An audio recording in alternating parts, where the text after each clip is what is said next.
Cameroon, Bantou, Africa, Bantou, through the world, Bantou.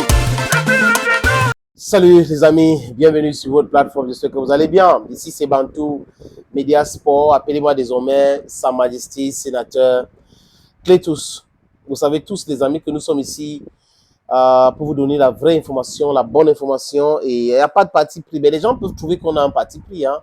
Pourquoi pas? Ça veut dire qu'on n'est pas des lâches pour dire qu'on est neutre. Parce que ce sont ceux qui sont des lâches, qui sont généralement ceux qui ils disent souvent, nous sommes neutres. Il n'y a pas la neutralité quand il y a l'injustice. Ça n'existe pas. Vous devez prendre position clairement contre l'injustice. Ou si vous êtes pour l'injustice. Et là, c'est clair. Les amis, let me just put it clear.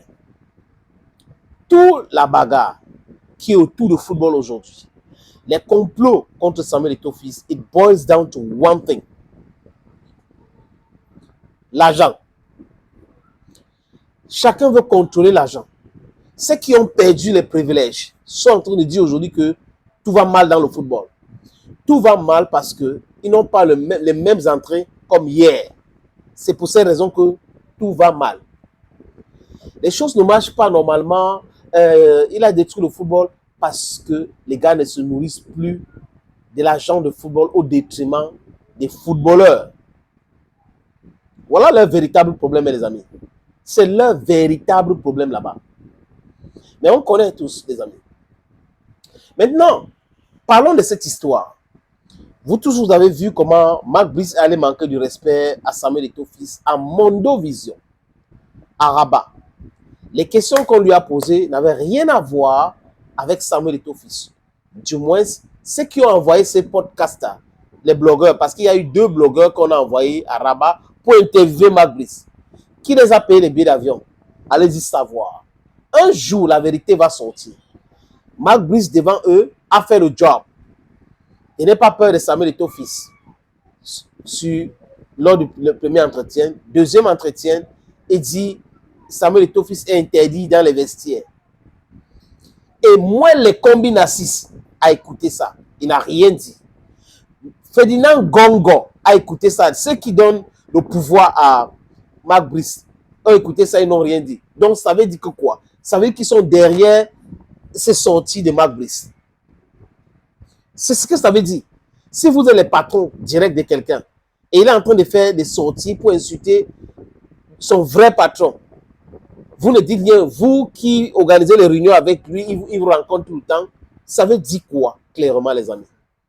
Et la presse ivoirienne a dit Marc Brice ne mérite plus d'être sélectionné de Lions indomptables. En Guinée-Conakry, c'est exactement le même son de cloche. Mais au Cameroun, business as usual, on retrouve des gens, des aventuriers, on retrouve des minables, des crétins, des tintins qui essayent de justifier cela. Donc, ils essayent de justifier les injures de Marc Brice contre Samuel Eto'o-Fils. Demain, dans leur famille, ils vont demander qu'on les respecte. Respectez-moi, hein, respectez-moi. Mais on va vous respecter par rapport à quoi? Sur la base de quoi? Vous êtes un des corrompus. Vous êtes des gens qui permettent à ce qu'on insulte vos frères et vous demandez aux autres de vous respecter. Ça ne sera pas possible. J'apprends à travers la sortie du collectif Construit Ensemble. Ce collectif révèle une schématisation de Narcisse Mouel Kombi. Ils disent que Mouel Kombi aurait écrit à la Fédération camerounaise de football de prendre en charge Marc Brice. Ça s'appelle double dépense. Et ce collectif révèle que le ministère avait déjà budgétisé le déplacement de Marc Brice. Schématisation.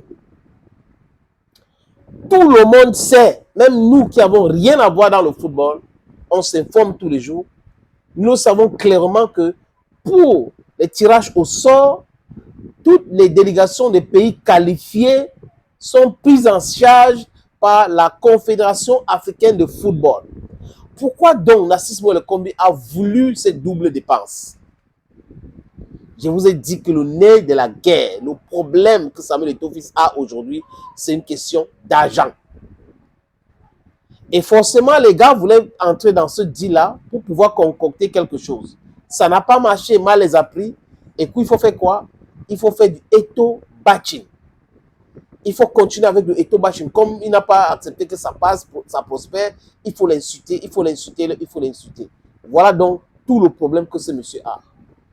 Les gens qui schématisent pour détourner de l'argent, pour piller de l'argent, ce sont ceux qui sont en train de le combattre, qui sont en train de l'insulter à longueur de journée. Thank you, friends, and bye-bye.